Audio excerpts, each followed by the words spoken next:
las consecuencias, las secuelas, el daño de un régimen corrupto como el que vivió México de manos del PRI y del PAN durante décadas no se acaba de la noche a la mañana, así lo señaló Pablo Gómez, titular de la Unidad de Inteligencia Financiera. El PRI se convirtió en el partido de la corrupción. Era el partido del Estado y era el partido del Estado corrupto. Tan sencillo como eso. El problema creció cuando fue removido del Poder Ejecutivo.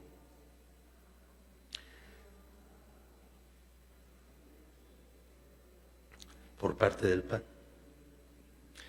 Sin que se combatiera desde el gobierno al Estado corrupto. Los dos gobiernos panistas mantuvieron las mismas estructuras de los anteriores. Y en algunos casos, como los denominados moches realizados desde la Cámara de Diputados, fueron una modalidad añadida en el tiempo de los gobiernos priistas. Se hicieron muy famosos, ¿no? Los moches. Algunos de ustedes que quizá no ubique exactamente el funcionamiento, se los digo rápidamente. La Cámara de Diputados es la Cámara que en forma única, exclusiva, aprueba el presupuesto. Pero la ley de ingresos la aprueban las dos cámaras. Aumentaban los ingresos inventando cosas. Digamos, aumentaban ingresos que no venían en el proyecto presidencial. Y ellos decían, va a haber más ingresos. ¿Cuánto más? 50,000 millones.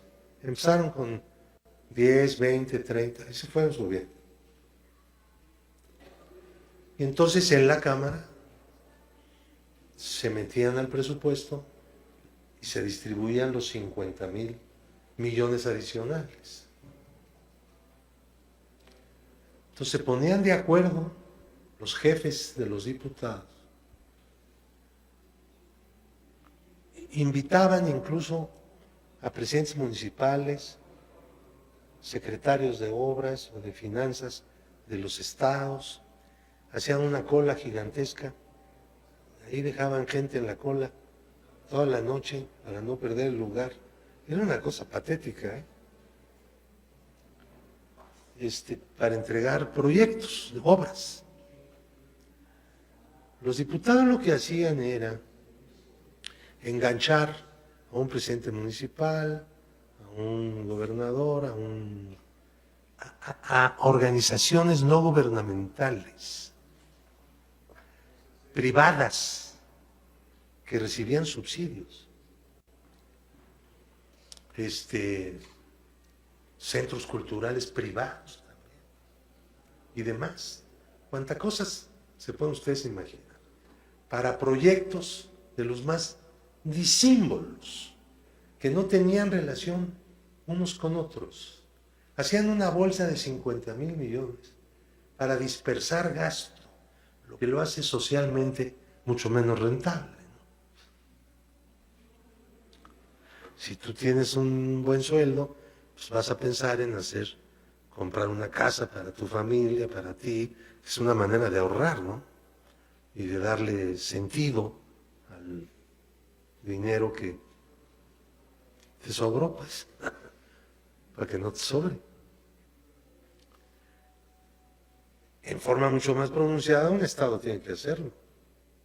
No darle a los recursos públicos un sentido de dispersión, sino en propósitos concretos, acumular los recursos en ciertas cosas. Y entonces pasaban a cobrar. Los que lograban estas inclusiones presupuestales pasaban a cobrar. Podría ser que ellos pusieran al contratista de la obra, al proveedor de lo que iban a comprar, o les dieran el moche, directo en dinero, moche monetario. El otro también finalmente monetario, ¿no? Pero eran modalidades distintas en la inmensa creatividad que tienen los corruptos en el Estado corrupto. Son muy creativos. Deberían de usar su talento en otra cosa. Sería muy bueno.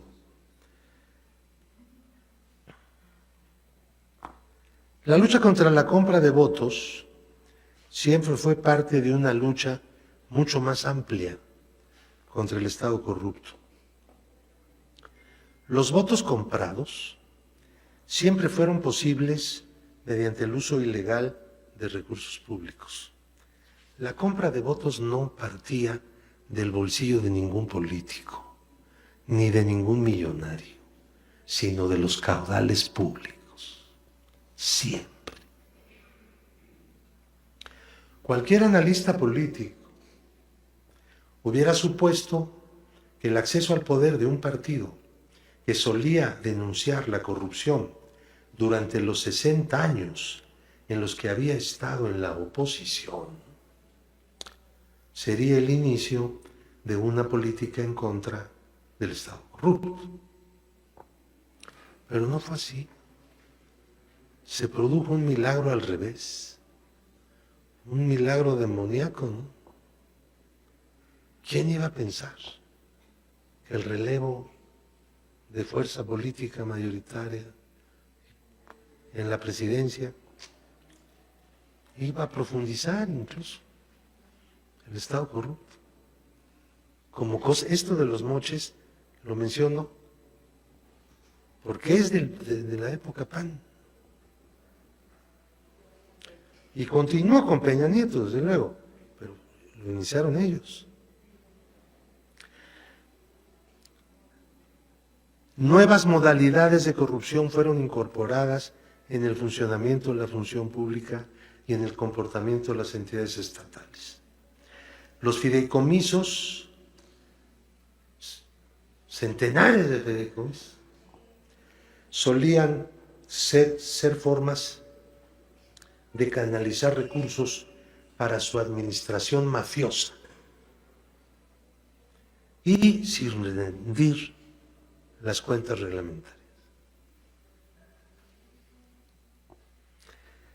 El Estado corrupto abarcó también a la mayor parte de las organizaciones sindicales y agrarias, a las pocas cooperativas existentes, a otras organizaciones políticas denominadas paraestatales. Había partidos paraestatales, ¿no? El PARM, el PPS, hubo otros, el Partido del Frente, eran paraestatales, o sea, los financiaba el gobierno. A las universidades que abandonaron la bandera de la democracia, porque muchas se habían democratizado, pero hubo involuciones y la corrupción fue uno de los elementos de esas involuciones en la lucha de los universitarios por la conquista de instituciones democráticas. El Estado corrupto crea zonas de privilegio y malversación de fondos como elementos de su propia expansión.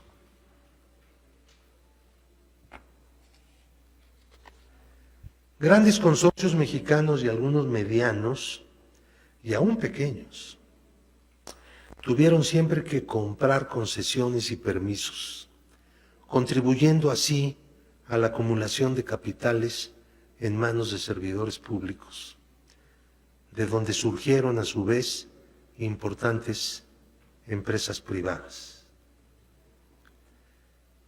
Un ejemplo de esta manera de funcionar del Estado corrupto fueron las privatizaciones de entidades públicas, las cuales se entregaron muchas veces a crédito a empresarios mexicanos y extranjeros a cambio de mordidas.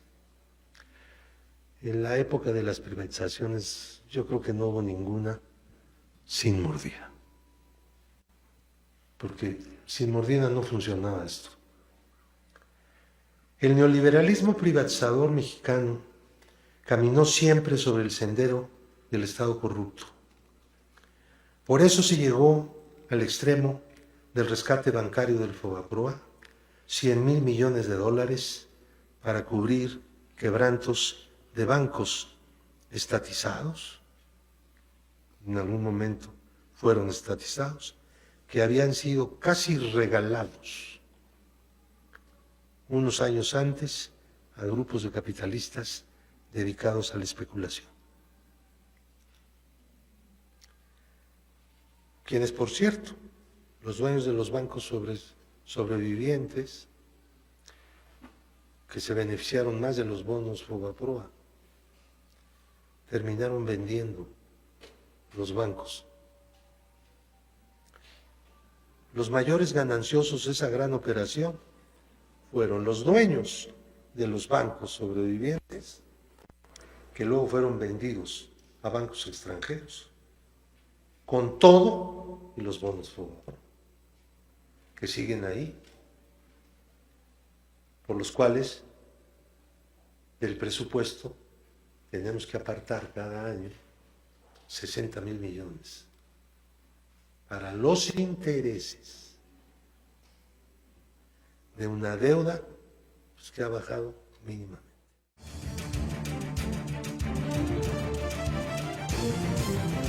Desde el aire, en 360 grados, con transmisiones en vivo desde el lugar de los hechos, con la mayor tecnología, pero sobre todo, con objetividad e imparcialidad. Noticiero en redes. Honestamente, te informamos.